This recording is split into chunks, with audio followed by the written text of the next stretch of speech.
Hello and welcome to the award-winning Gutter Show.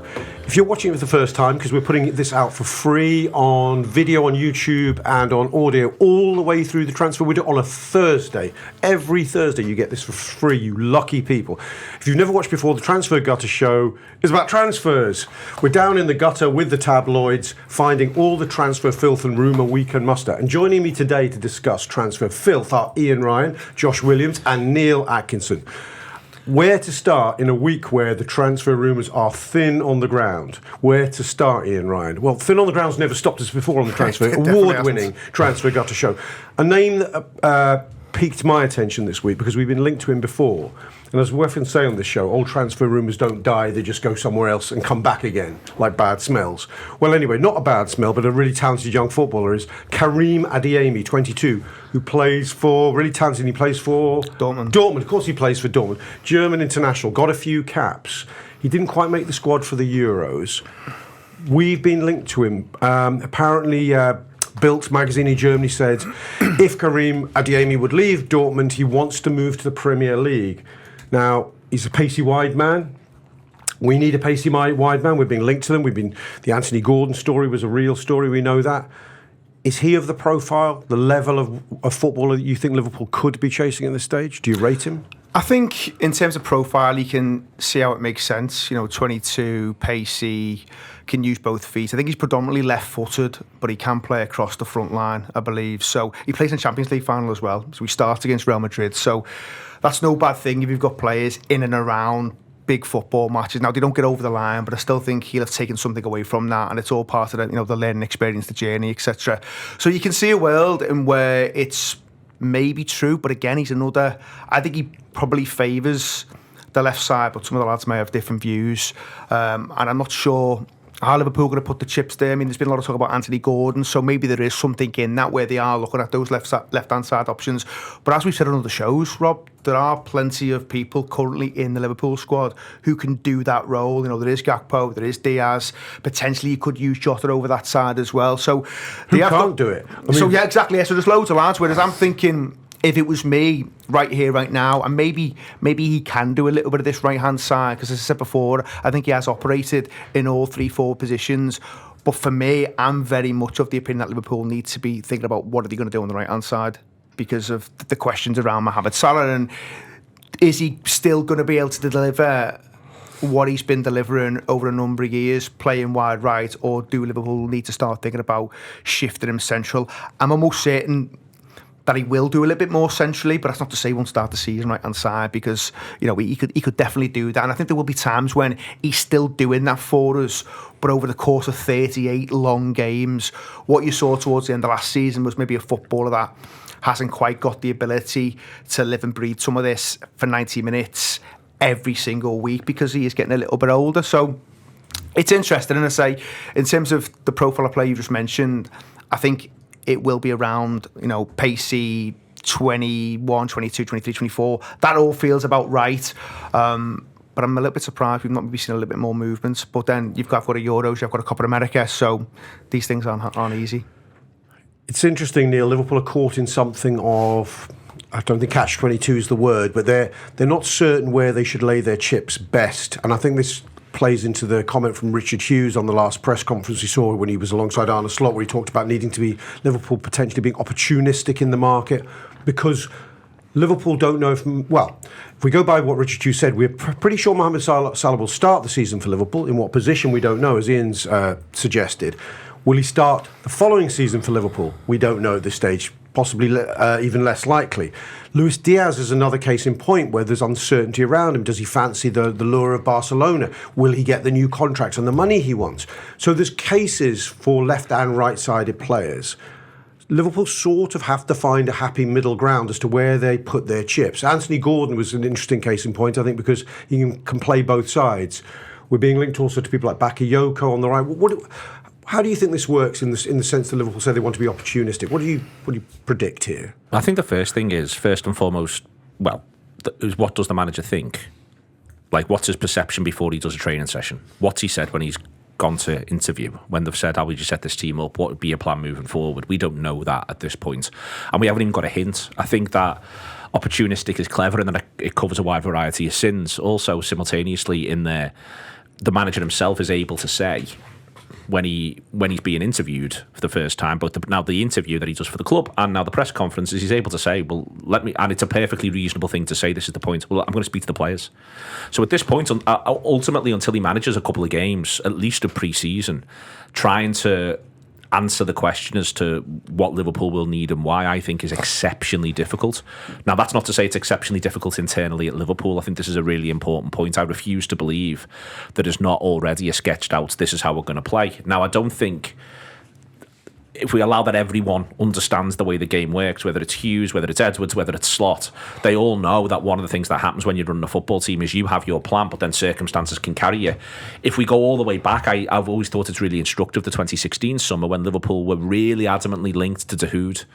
And then by the time you get to, he doesn't come in, or August, a player like him doesn't come in. And then by the time you get to the January window, Liverpool have decided we're going in a different direction, because Klopp might have wanted a player like Dahoud, but the football takes him, Liverpool play a certain way, and he decides, no, that sort of player doesn't fit now what we want. You know, there's another example of that, Nabil Fekir. Exactly, Fekir is another really good example of that, where Liverpool were going to go in that direction and in the end never do, because they don't feel as though they need to. They end up being driven as much by what the players do when they get together and the coaching and the momentum behind that. So you've got to allow for that. But I think overall here, I think it's important to say Liverpool internally will know what they want. But also I think that there's a consistency around what it is that Liverpool have wanted and will want, which is the idea of, you know, and I'd be surprised if this doesn't remain the case, pace and goal scoring from wide areas. I think that is, it underpins everything. You know, a verticality about them. That's also when Hughes talked about the style of football in that press conference that we want to play. He was saying, well, this is the football that we're used to. This is the direction that we're going in. I think there's a key part of this really, which is you end up sort of wondering what the play is around, you know, how many forwards that you need. That's another moving part in this as well, and Slot will have his own ideas there. But to your point, I think that Liverpool need to have a clarity of what it is they're going to do, and they need to at the very least do one, and then if someone leaves, I think they need to do another one. You can make an argument because realistically someone will be leaving in the next 12 months. If the opportunity is there, certainly for say a 20-year-old who's quite exciting, you could end up doing two and go from there and think, well, we've got a development track here as well all the way through. I think Liverpool will do one. I think it will be a player who plays in a wider area. I think it may end up being someone who can play off the right with the left foot as a little likelier, and then if Diaz leaves, then I think that they'll go relatively big to replace that in there as well. But I also think that around someone like Gordon, to come back to him, or Adeyemi. The thing about Adeyemi is he scores tons of goals last season at Salzburg and scores very, very few in 2 seasons at Dortmund. And I don't know if that's one where Liverpool will look at it and think, well, we know he can stick the ball in the back of the net, so it's how they're using him. Or if Liverpool look at it and think he's not kicked on quite as we'd like there, we'd like a bit more in the goal scoring column, because also the expected goals is pretty low as well. It's markedly, for instance, lower than Frimpong, who we talked about on a previous show, whereas Frimpong at least was stylised as a right-hand sided, as a right wing back, which I just don't think he is. So, but I think that that's what Liverpool will look for. I think that that's the profile that they'll consistently go for, and I think that that's your marker point, and I do still expect that. I just don't know. The question is how many, and the question is how it all shakes out over the course of a campaign. Well, Josh, I think Liverpool have shown their hand to a degree in one position only this summer, and that is with the Anthony Gordon stuff we saw break a couple of weeks ago. We know there was significant interest from Liverpool. Nobody's denying that. It's the degree of interest that the one party will say varies from whether you talk to Newcastle sources or Liverpool sources. Anthony Gordon played off the left last season. Now, we know he can play across the front three, but he did play off the left. He's had his most important season in senior football off the left. Is that instructive to you when we're talking about a player like Adeyemi? He's a right footer who plays off the left as well. Am I right in saying that? No, Adeyemi's left foot. No, he's predominantly left foot. So if you look at his goals, though, I believe he's got quite a number of goals with his right foot as well as he has with his left. But Neil's point there around his numbers, I think it's quite interesting, because for Dortmund, I think he's played about 45, 46 league games, something like that, and he's had about 9 goals. So the numbers aren't quite there yet, but if you go back further in his career, they are there, but it's a different level of football. When did he play for Dortmund? What season? Season 2? He's had 2 seasons, I think, now at Dortmund. Okay. So, yeah. What do you make of him then, Josh? Well, I had a look at forwards recently on my Substack, and he didn't make the sample, really, because he didn't play that much. His numbers were all right, but I think he started 10 Bundesliga games. had a few injuries, but that's not the reason why he only starts 10 Bundesliga games. So, and he also seems like relatively for sale, which is curious. Like Chelsea also seem to be in the mix for him as well. I mean, they're in the mix for everyone, to be fair, but I would just wonder why, at the age of 22, the potential that he's got, he's not made the Euro squad, doesn't seem to be a starter for Dortmund. Hasn't really kicked on too much since going to Dortmund, and Dortmund is kind of the place, isn't it, for these wonder kids to kick on. I mean, to be fair, Alexander Isak didn't either. I think he ends up going to Sociedad, and then Newcastle poach him from there, and then he ends up doing really well. And I think Adeyemi's got the raw materials to be a top player, to be a Liverpool kind of player as well. These left footers are generally harder to find. For every left footer, you usually get 3 right footers in terms of players in the Premier League. He is rapid. He's got more pace than anyone I've ever seen, I think. So he's got them raw materials there. Yeah, but he's a bit Timo Werner though, in that sense, where he's really quick, but almost too quick for his own good. Yeah, like that. Like you mentioned earlier about the Real Madrid game in the final. He gets the chance, doesn't he? The chance where he can go round is a Courtois, and he ends up just fumbling with it basically, and doesn't put it away, and then Madrid go the opposite end and score. Comes off as well, I think, in that game. So yeah, I think he's a good player. I like him, but he's very, very raw. Is he an understudy? Is he a potential understudy for someone like Salah, where he could? Yeah, they're just taken off him in a year in and out in the Premier League. Yeah, and I think with the Gordon thing as well. Although Gordon favours the left side, I think one thing with Gordon is he can play across the front line. And genuinely two-footed, Anthony Gordon. I'm not sure actually. That's a rare beast. I'm not sure, but I know he's played across the front line in 3 or 4 different spots for Newcastle over the past year. And Adeyemi's similar. I don't think he could play as a 10, Adeyemi, but he's played on both flanks and he can play through the middle as well. So you're getting in a left footer there who can potentially offer Salah dynamics from the right side, but a player who ultimately is versatile enough to just pop up anywhere for you if you need him. So I wouldn't rule that out. I think it's definitely plausible. What's really interesting looking at the numbers around him in the Champions League this is, so and he gets a good number of minutes in the Champions League, let's be clear, 751, so it's not messing around. It helps obviously to make it to the final. He's number 2 of all players in the Champions League for pressure regains. So 4.79. So he's very, very, very aggressive in amongst there as well. Which he's got that Red Bull nature too. Red Bull nature. He's number 2. He drinks a lot of Red Bull. He's number 2. He's number 2 for counter pressures in the final third across everyone in the Champions League as well. He's top 20, top 10, top 20, about 11th actually. I'm looking at the numbers quick now for counter pressures in there as well. So you're in the situation really with him where you do wonder whether or not, and this goes back to when we looked at Feyenoord, Minter was unbelievably intense as someone who pressured the ball, who played right hand side for Schlott's side. And there's a bit of an argument that whilst I think in different ways you've seen levels of intensity from Diaz, Gakpo, Nunez and Jota, I think Jota's a really clever, aggressive presser. I think Nunez is perpetual motion that needs a bit of guidance. I think Diaz wants to snap into it in a bit of a midfield way, and Gakpo's smart.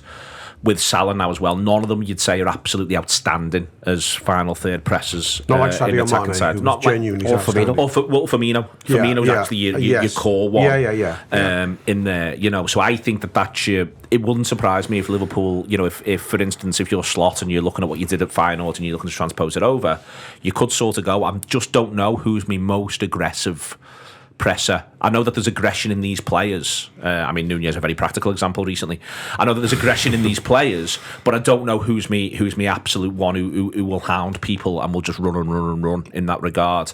And last season, it's reasonable to say in the Champions League, it was Adeyemi for Dortmund by some distance, and he's by some distance for Dortmund as well within there with Ryerson being the one closest to him. Okay, we'll watch that space on Adeyemi. Again, right-sided, left-footed. Not exactly unicorns, but you never know where Liverpool might put their money then. Let's move on to a lad, a star to a degree at the Euros. João Neves, Ian, plays for Benfica at the moment. He's been linked to Man U, he's been linked to Liverpool Ojogo in Portugal. So Liverpool are in the conversation for the player. I mean, the midfield links we've seen come at Liverpool in recent times have been quickly swatted away by the club when they've gained some sort of momentum. Liverpool don't seem to be in a hurry. And if ever there's a position they'll be opportunistic with, I feel it's this one. Like if Tchouameni suddenly puts his hand up and fancies living on Merseyside, Liverpool will be opportunistic about that. But notwithstanding that, do you see anything in this? Do you like him as a player? I mean, I've only seen bits. I mean, I think Benfica play more of a 4-2-3-1. I think he's part of the double pivot. Yeah, I think for so. them. I think he's 19 years of age. He's part of that youth side that goes and wins the youth kind of cup, the UEFA kind of youth cup a couple of years ago, which I think Benfica took pretty seriously because it was the first kind of European trophy I've known for about 60 years. And then he goes and he's part of the kind of league title win as well. So I think he's very highly thought of. He's obviously in the Portugal squad, doesn't get on against France in the kind of recent quarter-final defeat. But I'm not too sure, Rob, because I think they're talking silly money for him. There's a lot of money, yeah. And you've also got to think, Liverpool have got Stefan Bajcetic there as well. Yeah. Another young footballer, had a lot of time out. I think it's going to be really interesting to see how he comes back, because there was lots and lots of signs when we first saw him, and people might say, well, actually, he's more than just a 6. I think Bajcetic can do more than that kind of deep lying role. But I think I'm really intrigued to see how he comes back and to see how Liverpool manage him and to see what kind of minutes he gets this season. Now, it might be that because he's had such a tough time with injuries, you don't see loads of him for a while, but yeah, I'm not too sure on this link. I can certainly see him getting a big move, and I think there's enough big fish kind of swimming round to suggest that he maybe gets this move this summer. But I don't know if it's something that Liverpool are gonna pursue, because they've got a lot of midfielders. They've got an awful lot of midfielders, and obviously recently there's been the chat around the system and the formation. And actually, it's not going to be a 4-2-3-1. Slot was very clear in his press conference that he sees kind of what he was doing previously as more of a 4-3-3. But listen, you can write stuff down on paper and it can look very different as the game kind of moves through the different phases. I still would like Liverpool to be looking at something that looks like a lad who can hold that midfield together a little bit, but I think those lads are hard to come by, and there's been lots of chats on shows like this talking about such things as, well, who is the next one? Where do you get him from? So I don't think it's necessarily easy, but for me, I've looked at Liverpool over recent times, and I've said it on other shows, I think structurally we were a bit broken towards the end of the season, but we were far too easy to play through. And when I look at the options, even in those first few games, and I've said this to you as well, at different times, who are you kind of lining up in that midfield? I think whichever kind of combination you go, I'm not quite sure at the minute. And I'd like to be more sure as we move towards kind of that first week against Ipswich. So, yeah, I wouldn't be surprised if they end up getting a midfielder in, but I'm just not sure who that is. Josh wrote something really good the other week on his Substack, which I really liked, which was everyone's trying to talk about you want a defensive midfielder, but or I want a holding midfielder, or I want a number 6.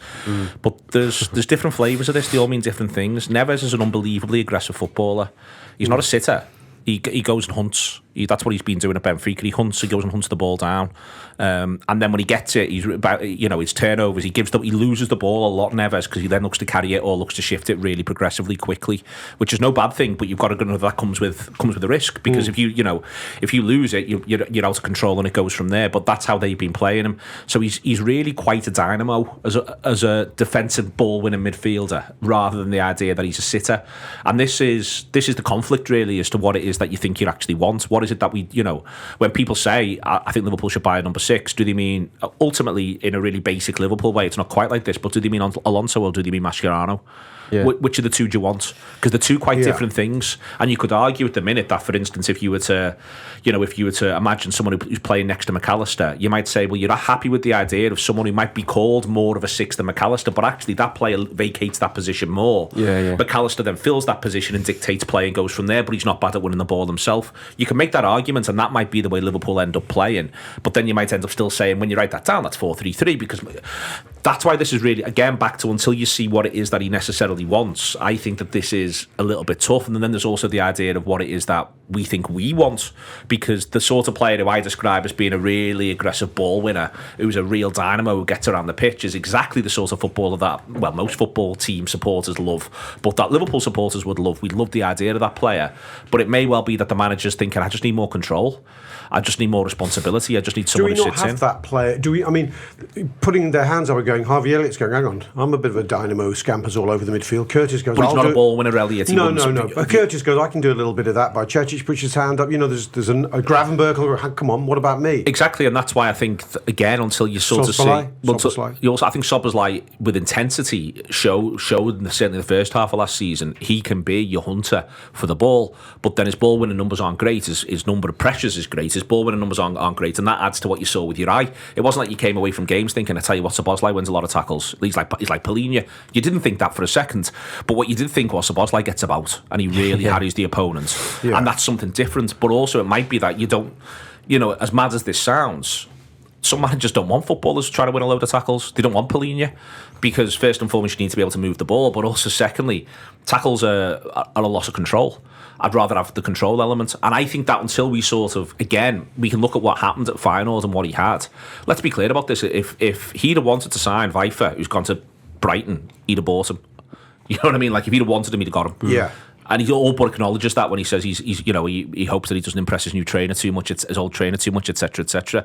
So what it is he wants, I think, is the key element here. But Neves is, you know, he is a lot closer to Mascherano than he is close to Alonso. Is that fair? Yeah, I agree with you, and I think I agree with everything you've said. Basically, I think Liverpool, like Ian says, I've got a lot of midfielders, and I think for the most part we're not. I don't think we'd be after one unless it was a specialist, you know, all-encompassing sitter who makes a difference on the defensive end, like a Fabinho or a Rodri or someone like that. And a player we don't have, basically. We're not going to buy another player we have already. Yeah, I think there's just not too many of them. saying. There's just not too many of them. That's the point. And I think with Neves, as Neil says, he makes a difference on the defensive end, but makes a difference by vacating that spot. So if everyone else is also vacating that spot, that sitter that everyone craves is suddenly not there. Everyone just assumes that any player who has a defensive mind is a 6, and it's like Kante was the example People I used used to in talk the about piece. Kante, Danny, but you're searching, wouldn't he? Kante be all over the pitch. Don't get me started on the Kante dynamic. Kante was always playing next to a sitter, always. Matic, Drinkwater, Pogba, Tchouaméni now. He's always sat next to a sitter, and Kante goes and hunts. Liverpool have got a lot of hunters, and McAllister's maybe a bit of a sitter, but McAllister, is he a defensive mind? I mean, he makes a difference on the defensive end, I think, but he's more of a possession player. He struggled physically at times as a 6, I would say. Yeah. That's the problem he's got. He's got all the gifts, but it's that So side. I think we're in the market for that player, but it's just, is that player there? And I'm not sure. Because if Liverpool have that player's got to be able to receive and pass the ball 80 times a game. That's why it's not Polina. And it could never have been Polina. Yeah. When we used to talk about Polina, I used to say where I was interested in Polina was maybe if he actually got to do some stuff at centre-half as well as that for Liverpool and be almost like the partner to Van Dijk, who came and was aggressive at times, and then you'd move him into midfield for certain games.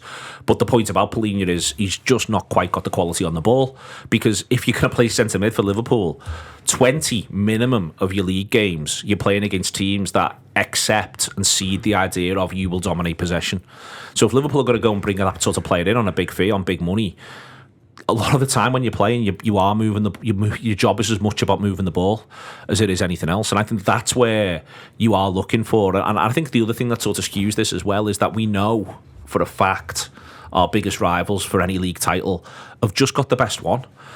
And this is where this gets hard, and I just don't. Not only do I think he's the best one, I actually think he's the best one by a fucking mile. And that, therefore, if you're going to buy someone and put a lot of money and a lot of faith in someone who is effectively only 75% as good as the one they've got, well, it might help you win more games, possibly. But you are playing catch up, because that's the distance, and that's not to say you should give up on the area, but you've got to be really, really sure that someone. And also, and the other thing to point out about him as well, to be fair to the entire City setup, when they bought him, he wasn't the best one. They buy him in the summer of 19, and he really struggles for 18 months. Rodri, he really does struggle to get going for 18 months. There's games where he looks awful, is vulnerable on the turn, but Guardiola coaches him, believes him, develops him. He's got the talent there. He works hard himself, and he becomes the player he is. But that did take 18 months to get him to the point where he's the player that we now all go, and he is the best one. Or 18 months where it doesn't work. Do Liverpool want to do that right now? Is that a place that Liverpool can afford to be in? Okay. I think that's complicated, and I think the whole thing is tricky. Okay, I want to draw a line under the midfielder conversation. We will return to it many, many times, and we will talk about all wanting a big six, I'm sure, through in the summer. But I want to talk about signing that Liverpool have apparently made. It's going to go onto some people's radars, but it may end up being, I don't know, one of the most important in our history if we believe some of the hype. There's a young man called Rio Nguema, I think. I can't pronounce his name very well. I will learn to. He is about to turn 16, and Liverpool have pinched him from the Chelsea academy. His head was turned by apparently the success of young players at Liverpool. Paul Gorse said in the Echo, Liverpool believe they've just signed the most exciting young talent in England in Rio Nguema. Chelsea are believed to be left furious as to how they've lost their brightest academy star, and to a rival no less. He was named player of the tournament when Chelsea under-16s were crowned national champions last October, and in this January his progress was rewarded with a debut for Chelsea under-21s at the age of 15. I mean, I can see him training for Liverpool with Liverpool's first team squad pretty early doors. We've just seen a young man tearing it up in the Euros for Spain. What do you make of this one, E? I mean, I'm not Did you too watch sure. the YouTubes most importantly? Because I have. I mean, I've I've seen little clips, but I mean, because he is so young, I find it quite difficult to get too excited at this He's stage. not that young anymore. I know, and people will talk about Yamal at the Euros, and obviously that is sensational what he's doing. They are few and far between, lads of that age who can go into a tournament and a team of that stature and just tear it up and look like he's been doing it for years and years. So I think you've always got to be a little bit careful and a little bit cautious when it comes to young footballers, because a lot can happen. But from everything we've heard and kind of the report, but absolutely why not? And it is the gutter, so it's the right place. But from everything we've heard and the reports, they certainly do suggest that Liverpool have got themselves a bit of a kind of gold nugget here, and he could go on and become really, really special. But I just think at this stage, you just don't know, Rob, and a lot can happen. And listen, hopefully he's coming into the right environment, and we've got a really good track record of giving young footballers a platform and an opportunity and a chance. And by the way, if you get that opportunity, you've got to take it, and we have to see whether he's able to do that. But from the noises coming out of Chelsea's camp, they are hugely, hugely disappointed to lose this footballer, which does tell you that there's absolutely something there. But I think we've got to be patient, just wait and see. The most exciting young talent in England, they say, Neil. What do you think? I think the key point isn't so much, we'll see. He may never make it. Let's be clear about that. But he may well do it, and there's reasons why he's being talked about in that way. But the reason why Liverpool get him is because he sees the pathway. The reason why he sees the pathway is that Liverpool manage the squad in a certain way and don't buy loads and loads and loads of players who are going to block those pathways.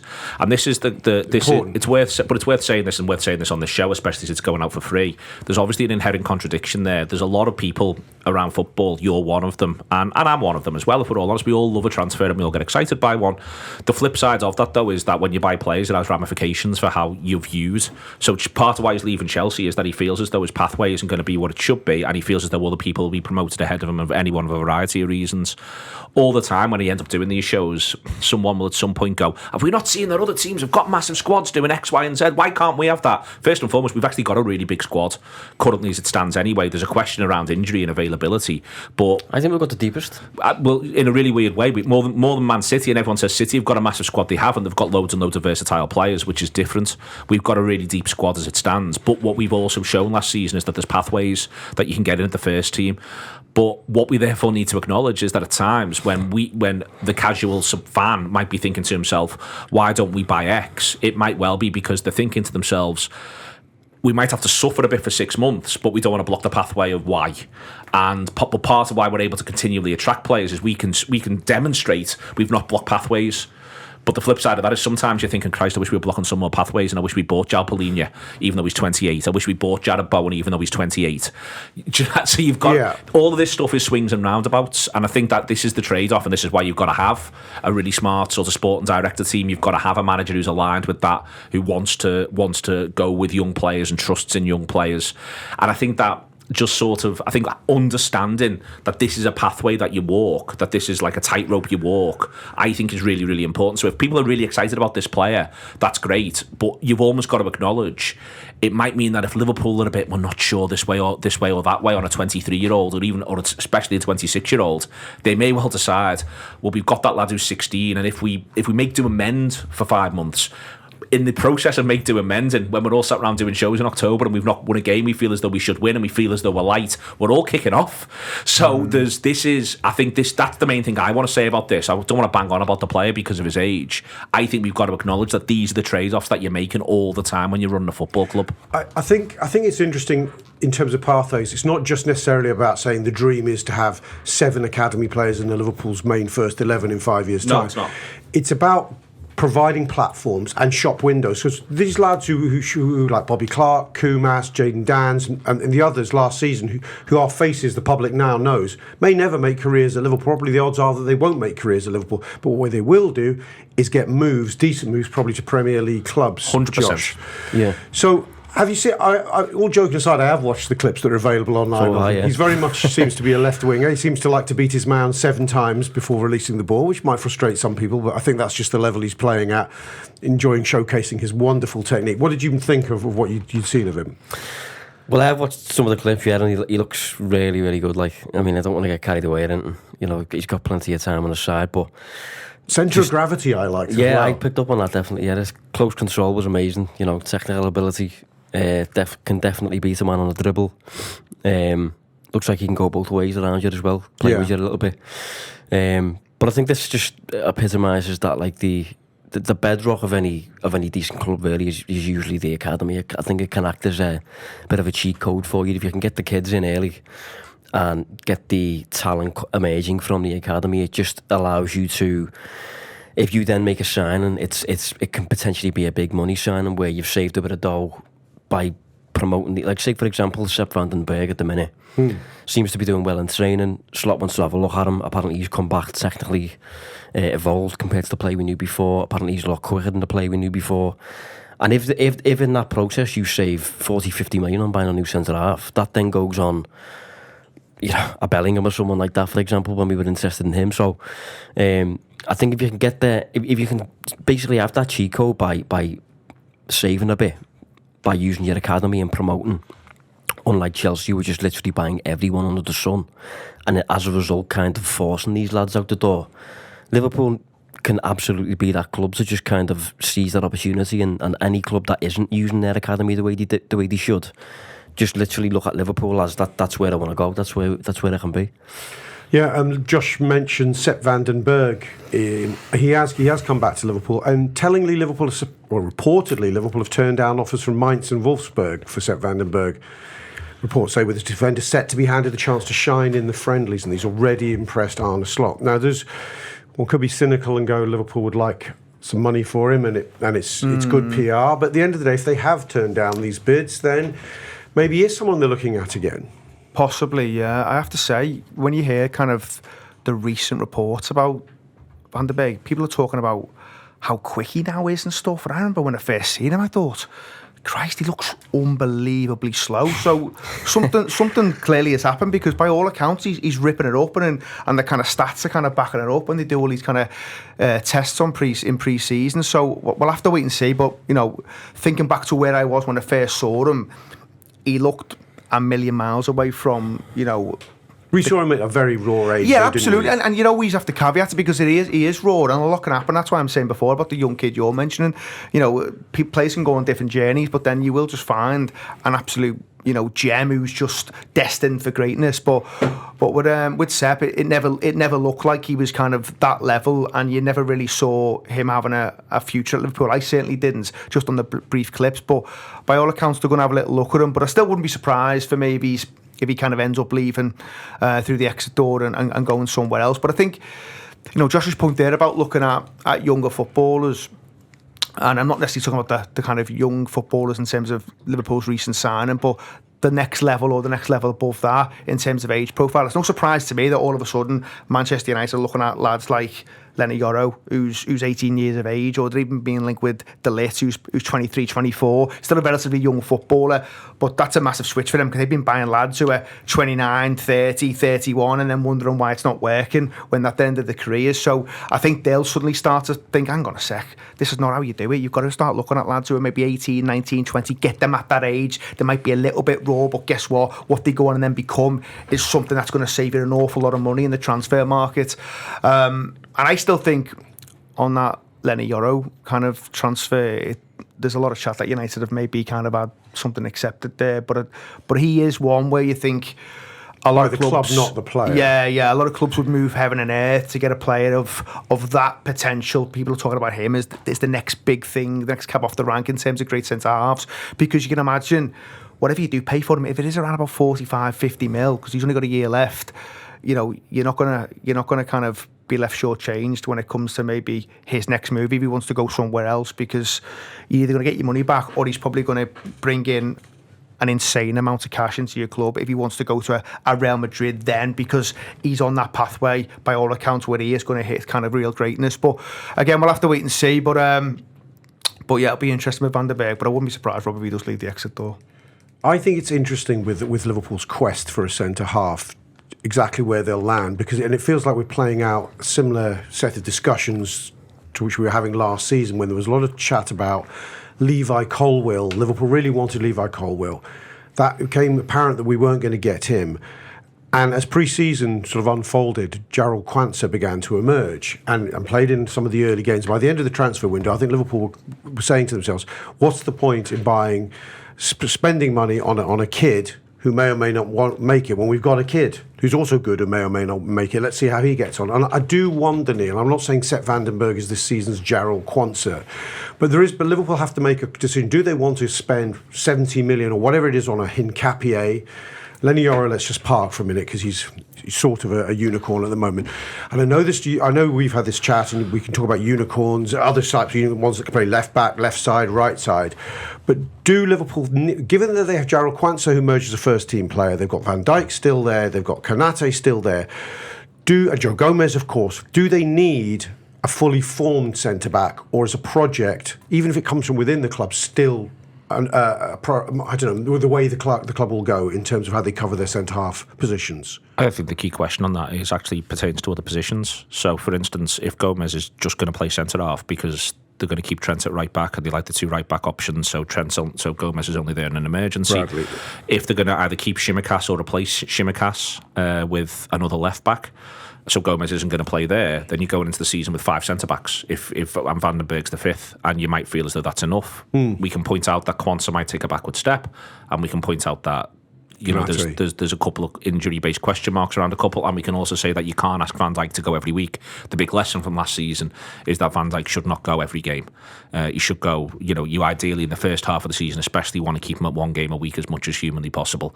So you can then end up saying, well, maybe you still do need one. I think if you feel as though you've boxed off right back, for however you've done it, and you've boxed off left back and you've still got Gomez, then you should feel as though you can maybe take a risk on a Van den Berg as a 5th. But this is back to ultimately every team every year. I even include Manchester City in this. You read what Manchester City supporters were saying about halfway through last season, that they felt they were light in a couple of areas. Everyone, you take a risk somewhere when you build a squad. But you can't take 3. And there's been seasons in the past where it feels as though Liverpool, because of off the pitch questions, have taken too many risks. And then it becomes, where do you want to take your risk? So, for instance, you could say, well, you let Shimikas go, you trust Owen Beck, you trust Robertson, but you buy a quality centre-half or whatever it is you're going to do, but you say, all right, left-back's our risk area, but we've always got Gomez there at the outside if it comes to it. I think it's where you want to do your risk. Everyone does a risk. It's where you want to do it. Do you want to do it at centre-back? I think that's up in the air. The flip side of it is, the good thing about the way Van den Berg's described is that he's a no-nonsense centre-half who wins his headers, wins his battles and gets rid of the ball. Well, that's not bad as a starting point. He's a very tall lad. He's a big lad, so he wins his headers, he shifts the ball. The question is whether or not you can progressively play the ball, and the pace question, to Ian's point, in times gone by. So you will take a risk somewhere. I'm not sure. But again, until we sort of see him and see how it'd work and see what's being asked. Because if there's loads and loads of ball playing from the position, then there'll be question marks anyway about a couple of other players. But if there's loads of ball playing from the position, then you end up going, well, I'll be sure about this. But if we can sort of get by from time to time with that player, but then the flip side of that is, 22-23, Liverpool's second game of the season and first home game's Crystal Palace at home, and the Liverpool manager picks Nat Phillips next to Virgil van Dijk, and we look a shit show. That happens. That's a thing that happens, and I think the manager got the selection wrong that day. He brings Gomez on after at the hour mark, and we look a lot better. But he felt he for whatever reason, the then Liverpool manager, who we think is one of the greatest Liverpool managers of all time, is picking Nat Phillips. Second game of the season, we don't win it. We then don't win at Old Trafford. We won none of our first 3, and the season's in the bin before we've got going. These are the risks. And so within that, then I'm you know, I'm not that up for it, and it's not just to blame that all on Phillips, by the way, but I think it was indicative of something in that moment. And so I'm you know, I would err on the side of, because there's already enough risk, there's enough riding on this summer, there's enough going on. I just want that manager to feel as though he's as secure as he can be. I think they need a centre half, Rob. I do think they should be looking at bringing one in. And I know last season when things start to go wrong, you can look at things like structure, and obviously the defence do start to concede a lot more goals. But now Neil's point about City earlier, maybe carrying a slightly smaller squad.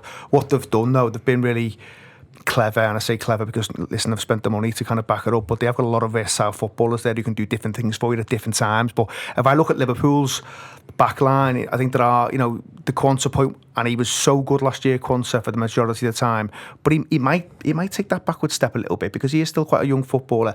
I think Van Dijk, young centre-halves do actually take steps. Look at John Stones. Absolutely. And listen, Gomez doesn't really get injured at all last season, but you know, he could find himself in a situation where maybe he does kind of pick up more knocks this year. I think Kanate still, you're a little bit concerned about his injury history. And the point about Van Dijk, you know, he's just turned 33. I don't think he's had a great tournament for Holland, where he's had to go again and again and again in a short space of time. I think you've seen real signs there where it's maybe just catching up with him a tiny bit. And I think Van Dijk, for the majority of last season, was almost back to his best for the majority. I did think there were signs towards the end of the season where it was looking a little bit tough, but that just wasn't down to him. But I do think they'll have to look after Van Dijk next season. You know, 33, yes, there's still plenty in the tank, I'm sure, but you are coming to a point where you've got to manage these footballers, and Liverpool are going to be playing an awful lot of high-intensity games. There's more Champions League football. You're going to be expecting to see them at the top end of the table, where it is going to be kind of almost feel like cup finals every week, to use that cliche. So I do think they've got to have an eye on one coming in at centre-half, but I don't think we're really seeing tons and tons of what I would call really, really strong links at this stage. I think Liverpool might, there's a possibility, have made their most important signing so far this summer if his work is as effective as it's been at his previous club. Ruben Peters is featured in an article in The Athletic, I think it came out yesterday, by Greg Evans. He was the head of conditioning for Arne Slot at Feyenoord and had the best record of putting footballers on a pitch in the course of a season. If he can bring the same record and set of results to Liverpool, then our conversations about how many bodies we need in each position will be a very, very different conversation, Josh. Yeah, that's absolutely massive. Honestly, I don't think it's played enough. Here's a picture of him. Yeah, he looks good, doesn't he? Yeah, looks like Jordan Henderson at his peak. Yeah, I think I've seen the correlation in the past. I've seen graphs on this and that with like Liverpool's performances or results that might have been correlated alongside their number of injuries, and shock, it proper determines that. You know, I think if Liverpool have got good availability, we tend to win games, and if we haven't got good availability, we tend to pick up more poor results. Specifically with the back line, you know, Kanate is a player that concerns me the most. I think if you can get Kanate on the pitch a bit more often, you know, that'd be amazing, and I think that's probably his biggest task.